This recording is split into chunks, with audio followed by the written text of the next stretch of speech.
Good morning everyone, my name is Kate. Welcome to my channel. If you haven't come to this little corner of YouTube before, then I welcome you, and it's so lovely to have you here with me today. So it's a Friday morning, it's about 10:30 in the morning I think, and today's video I am just desperately needing to do like a home reset.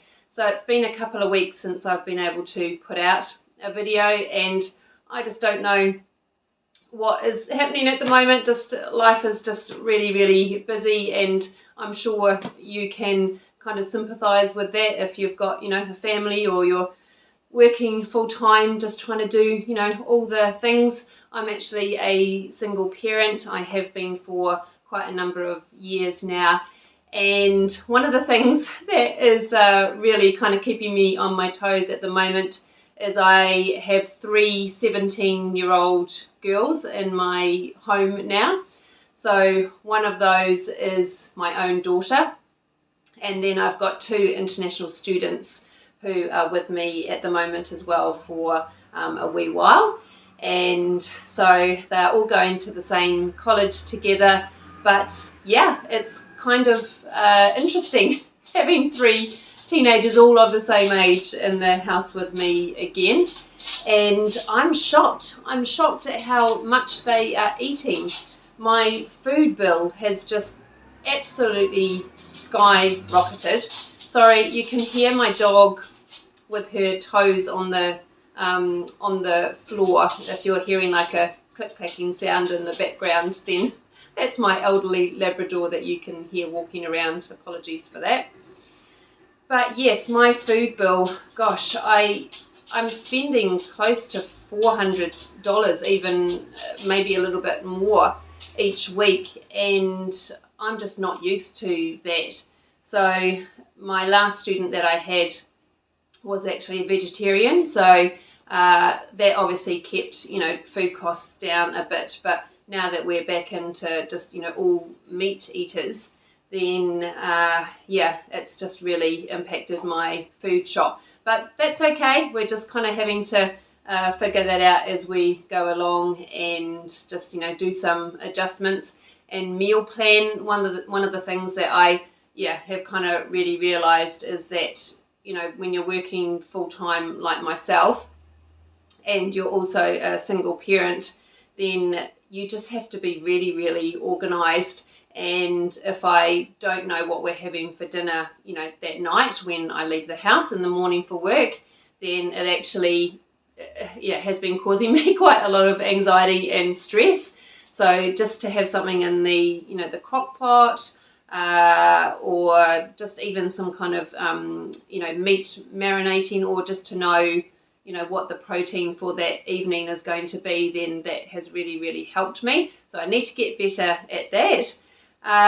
But yeah, just lots and lots of things going on, and just life gets busy, doesn't it? So anyway, my house is a disaster at the moment. I need to do a big going around and tidying and taking things back to where they belong, and just do a good home reset before the next week starts. So for you guys, this will probably end up being like a Sunday reset, but I hope that it blesses somebody, and, you know, we can just do this together. I've got my coffee on the go, which I have started to put some collagen into. I'll show you which one I use. So this is the collagen that I use. I'm in New Zealand, so this is not necessarily going to be the one that, you know, you might be able to get, but there's so many options out there, and this is going to look backwards for you because of the way that I've got the camera. But it's called Dose & Co, and it's a marine collagen, so it's a like a fish-based collagen. I'm 49. I'm going to be 50 at the end of this year, and yeah, just kind of really thinking, what can I do to just start supporting my skin and my hair and my nail, connective tissue, all that kind of things that collagen helps with. So this is the one that I've just been starting to put into my coffee each day, because then I just know that I'm actually getting it in there, or you could put it into a smoothie or something like that. But yeah, just thought I would mention that. So let's get into this video. I'm so glad that you're here with me today. I'm going to start by just getting some washing into the washing machine. It's a good place to start. So here we are in my terrible state of a laundry.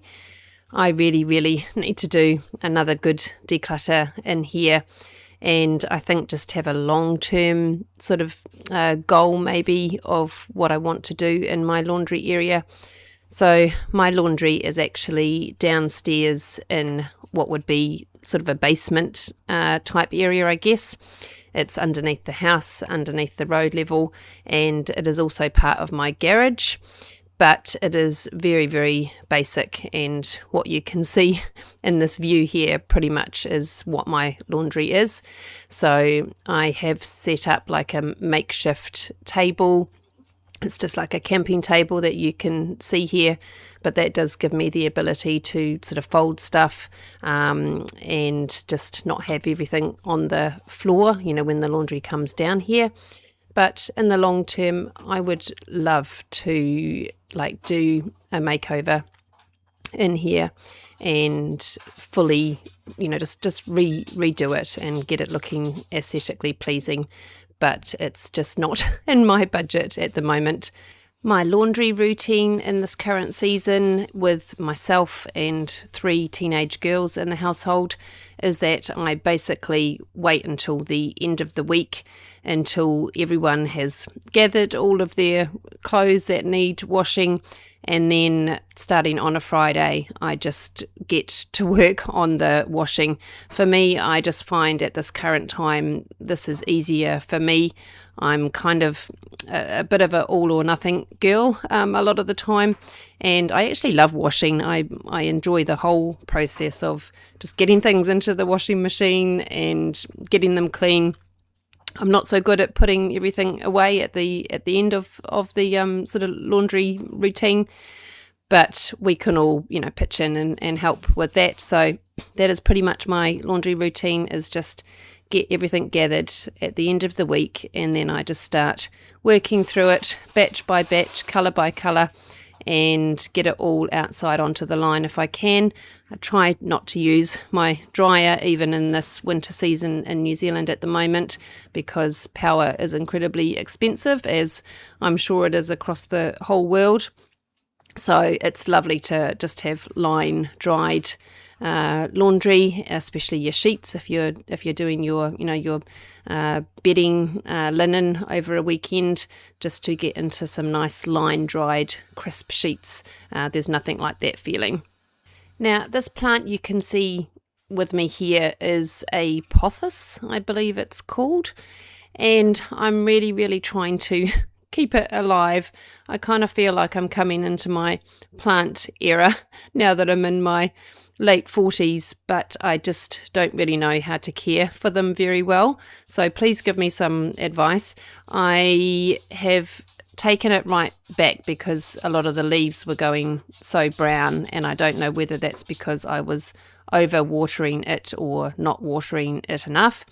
I know that they do need sort of very sort of low filtered natural light, but not, you know, directly in natural light, so maybe I just didn't have it in the right place. But some of the leaves are starting to go quite crispy on the edges. I'm watering it about a good sort of deep water about once a week only, but I don't know, I just don't really know what is quite the right recipe for it. But yeah, give me some tips or advice if you know how to care very well for pothos. Now my aim every day of the week is to try and keep the surfaces in my kitchen as clear and clutter-free as I can. But this area that you can see here, just with my sink and around my sink area, is a real struggle for me to try and keep clear. It's a constant just cycle of taking out recycling and doing dishes and putting things away. And I don't always win that battle, but I know for sure that it just makes me feel so much less anxious about the week, and just, visually when you walk into your home, especially when you have a layout like mine where you walk in the front door and right in front of you is the sort of kitchen dining area, just to have a clutter-free and just clean and tidy space, it really, really does help with your mental health. Well, I know it does for me anyway.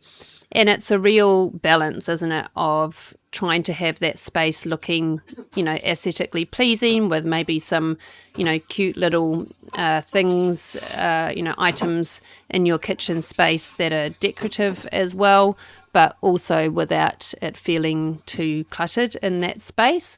So generally, I try and keep my benches, as clutter-free as I can.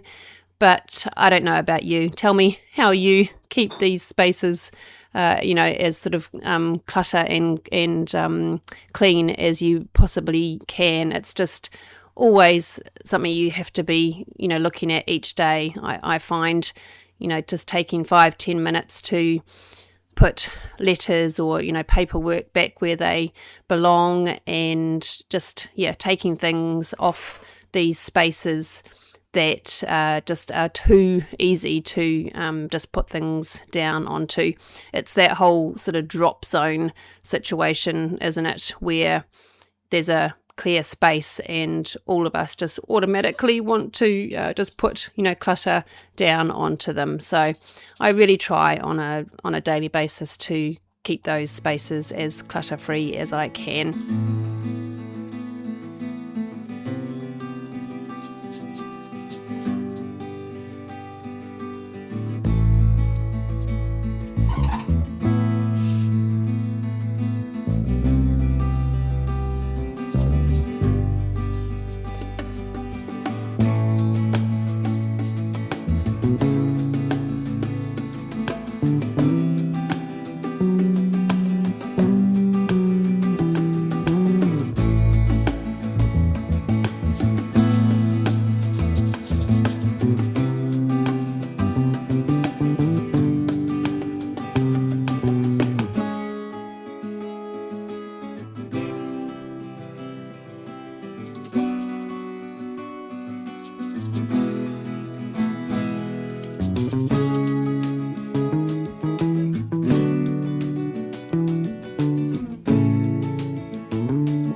Now, my friends, what you are watching here or witnessing here is not just a middle-aged single working parent vacuuming the floor.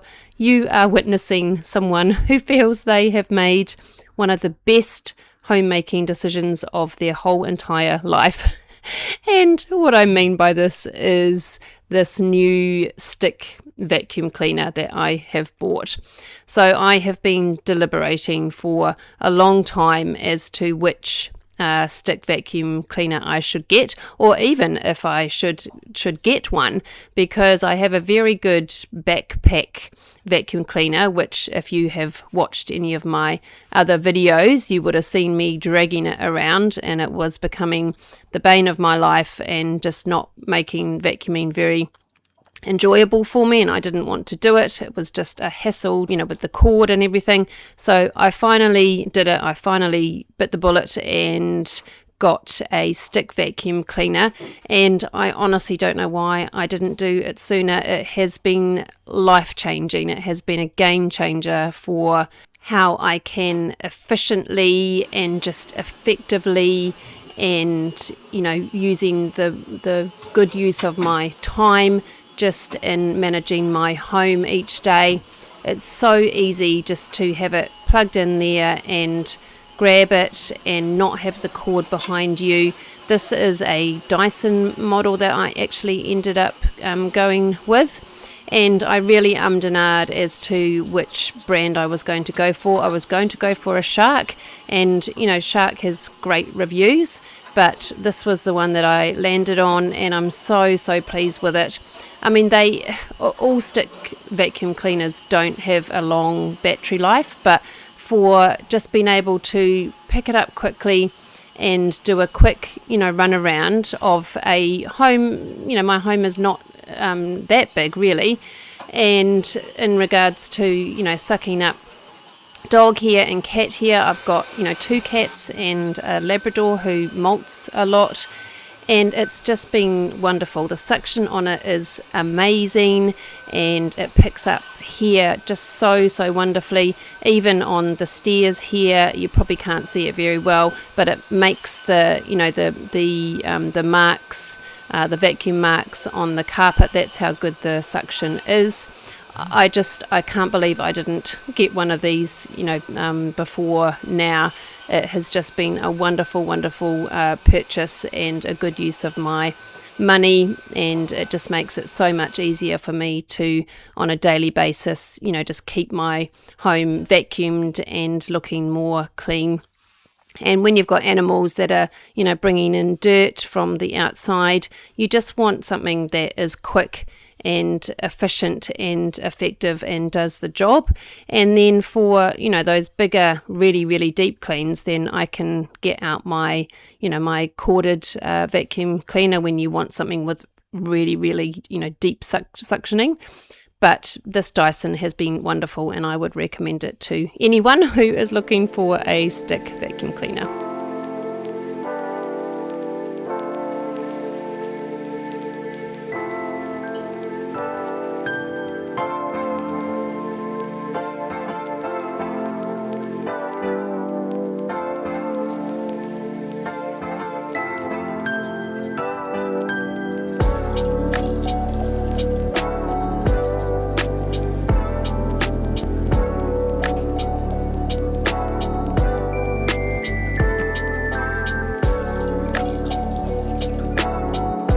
One thing that I have started to outsource to somebody else is the cleaning or the deep cleaning of my one and only shower. So my bathroom that you can see here is very small. It's got a lovely deep bath, which I really enjoy, having those every now and again, a good soak in the bath. And then this one vanity, and then I've got a very awkward shower, which is just to the right of the screen here. And I've been getting just on a monthly basis, so it's only been twice now, but someone has come in on a day when I'm at work, so it's not sort of, interfering with home life once I get home. And she spends just 1 hour doing a deep clean on my shower, and it has just been wonderful. So she goes through everything. She takes the doors off and gives those a really good scrub, takes all the hair out of the filter, because there's 4 long-haired ladies in my household, so that gets clogged up very quickly and very easily. And this is just one thing I would recommend doing, even if it's just one cleaning chore. It just makes my life and my mental health so much better, knowing that one chore is going to get done very well and deeply once a month, and that it's going to be clean and sparkling when I get home from work on that day. Well, this brings to an end my weekly reset, my Sunday reset. I hope in just the day-to-day mundane things that we're all doing, in our weeks and in our family life, that this has inspired you or encouraged you in some way. I hope you have a super blessed week, my friend, and I will see you again very soon. Take care. Bye.